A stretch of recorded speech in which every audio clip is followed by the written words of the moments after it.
النموذجية أو السادة التلامذة المترشحين في شهادة ختم التعليم الأساسي العام، وكذلك دورة البكالوريا 2024. بطبيعة الحال في بداية حديثي ودي أني نثمن جهد المؤسسة الإعلامية مهما كانت منتهى نوعها في معارضة جهود وزارة التربية ومندوبية جهوية للتربية بالسيدي بوزيد على وجه التحديد في تأمين بيئة مناسبة لإجراء الاختبارات الكتابية لختام سنة دراسية إن شاء الله موفقة للجميع. حبيت كيف نذكر بأنه دور الإعلام محدد في تيسير تركيز التلامذة المترشحين والإثارة التربوي في باب إنجازهم لمهامهم بالدقة المطلوبة، باعتبار أن الامتحانات الوطنية تستوجب بالضرورة الدقة في التعامل مع مختلف المراحل وممنوع فيها الخطأ مهما كان مصدره. دورة 2024 إن شاء الله باش ننطلق في يوم 5 جوان الدورة الرئيسية لامتحانات البكالوريا، وتمتد 3 أيام أولى 5 6 7، ثم نعود من جديد يوم 10 11 12 جوان من نفس الشهر لاستكمال بقية المشوار الدورة الرئيسية. بالنسبة لبقية الامتحانات كيف باش نكونوا على موعد يوم 20 جويلية مع مناظرة للترشح والتأهل للإعداديات النموذجية، واللي باش تكون بحول الله بداية من يوم 20 ثم 21 جوان و22 جوان، ثم نعود مرة أخرى ليوم 1 جويلية لإجراء دورة المراقبة اللي تمتد هذه الدورة من 1 إلى 4 جويلية من نفس الشهر، ونختم مشوار الامتحانات الوطنية بشهادة ختم التعليم الأساسي العام اللي باش تنطلق يوم 24 جوان إلى حدود يوم 26 جوان. في باب الإعداد لهذه الامتحانات الوطنية بطبيعة الحال انطلقت الاستعدادات منذ أشهر، منذ بداية السنة. مصلحة الامتحانات مشكورة تكفلت بجملة العمليات المستوجبة لتأمين إجراء الامتحانات في ظروف طبيعية وعادية، بدءا بتحديد مراكز الاختبار سواء بالنسبة للبكالوريا أو السادسة وإلا التاسعة. ويكفي أن نذكر أن حددنا 26 مركز اختبار في الجهة هذه باش تكون مخصصة لامتحانات البكالوريا. بالنسبة لشهادة ختم التعليم الأساسي العام كيف جملة المراكز 9 مراكز، وشهادة ختم أو شهادة الدخول إلى الإعداديات النموذجية باش تكون في حدود 14 مركز. وبطبيعة الحال تلاحظوا أن التفاوت في عدد المراكز يتناسب مع عدد المترشحين، باعتبار أن مناظرة الدخول إلى الإعداديات النموذجية وشهادة ختم التعليم الأساسي العام هي مناظرات اختيارية ما هياش إجبارية مقارنة بالبكالوريا. المندوبية أسعدت بفريقها الداخلي مصالحها الداخلية أنها تنفذ عملية بيضاء أولى منذ أسابيع لاختبار وتقييم مسارات نقل الامتحانات من حيث المسافة، من حيث الصعوبات، من حيث التنسيق. وكيف تولت زيارة كافة مراكز الاختبارات من قبل مسؤولين من المندوبية للتعرف أولا على مدى جاهزيتها لهذه الامتحانات الوطنية، وثانيا من أجل الوقوف على جملة الصعوبات والإشكاليات اللي ممكن نلاحظوها في وقت مبكر وتستوجب منا المتابعة والتدريب. وبطبيعة الحال شفعت كل هذه الزيارات اللي نفذناها في يوم واحد تماما كما يجري في الامتحانات الوطنية، وحاولنا أنه ندرسوا هذه التقارير المتمخذة عن الزيارات المعاينة، وبوبنا الصعوبات الملاحظة والنقائص المرصودة، وأوكلنا للسادة رؤساء مراكز الاختبار انهم يظلوا ما هو داخل في مشمولاتهم، وكيف مصالح المندوبيه سواء المركز الجهوي للصيانه ولا الاداره الفرعيه للبناءات والتجهيز بصدد متابعه جمله الصعوبات المتعلقه بالبنيه التحتيه وجاهزيه الفضاءات والتجهيزات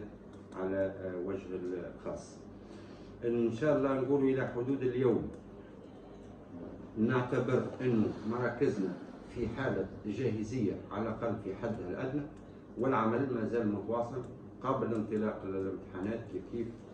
بصدد المتابعة اليومية تقريبا لما يحدث في الميدان، من شأنه أنه يمس من قريب أو من بعيد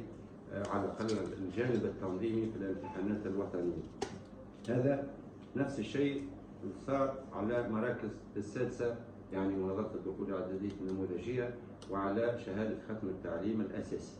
هذا من ناحية. من ناحية ثانية، وديما في باب الإعداد للامتحانات الوطنية تولت المندوبية ضبط الإطار البشري، رؤساء مراكز الاختبار، مساعدي رؤساء مراكز الاختبار، حاولت أنها تتخيرهم من بين الإطار البشري اللي مؤهل ويمتلك الكفايات والمواصفات لتأمين هذه المهمة المعقدة والدقيقة. بطبيعة الحال إطارنا البشري إن شاء الله قريبا بداية الأسبوع القادم باش يتم زاد اللقاء بهم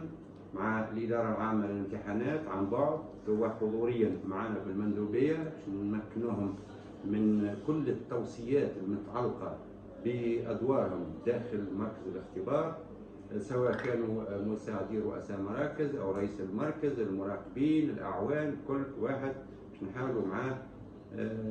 نضبطوا الأدوار والمشمولات ونضبطوا كيف المحاذير والتوصيات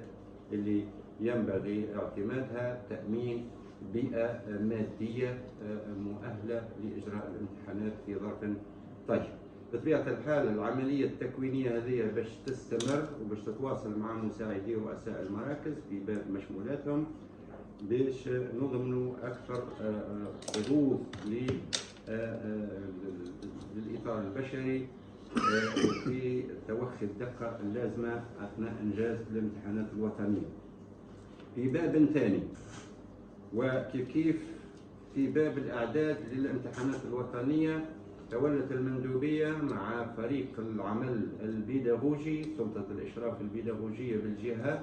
التنسيق منذ أشهر، ما زالت العملية جارية لتفعيل جملة من منتديات البكالوريا، جملة من الأنشطة داخل المؤسسات التربوية اللي من شأنها أن تحضر المترشحين نفسانيا ومعرفيا ومنهجيا للامتحانات الوطنية. قاعدة العملية ضبطنا فيها رزنامة مع لجنة مكلفة للغرض، وتنفذوا في منتديات وفي ورشات نتاع دعم ومرافقة وتأهيل نفسي ومعرفي للمترشحين باش نجموا كيف نمكنوهم من أقصى الإمكانيات باش يجتازوا الامتحانات الوطنية في ظرف طيب، وباش يتفادوا من زاوية ثانية اللجوء إلى الأساليب غير القانونية في إجراء الاختبارات، لأنه فاقد الحيلة يلتجأ إلى حلول الالتفافية والطرق اللي تعبر على يأس المترشح وعلى عدم استعداده للامتحان. دونك احنا كمتدخلين كهول حاولنا أن نأمنوا كل الأدوار اللي عنا بقدر المستطاع لمساعدة المترشحين اللي عنا على أنهم يكونوا في الموعد إن شاء الله 5 جوان لإجراء امتحاناتهم الوطنية. دونك هذا من ناحية. من ناحية أخرى حبيت نقول إنه السنة بشكل خاص دورة 2024 باش يكون عندنا 5450 مترشح للبكالوريا موزعين بين مؤسسات عمومية وخاصة ومترشحين فرديين. العدد هدايا موزع على جملة من الشعب. يكفي أني نذكر أنه في شعبة الآداب السنة مثلا عندنا 1664 مترشح، عن شعبة الرياضيات عندنا 169 مترشح، عن شعبة العلوم التجريبية 975 مترشح، شعبة الاقتصاد والتصرف 1541 مترشح، شعبة العلوم التقنية 878 مترشحا، وشعبة العلوم الإعلامية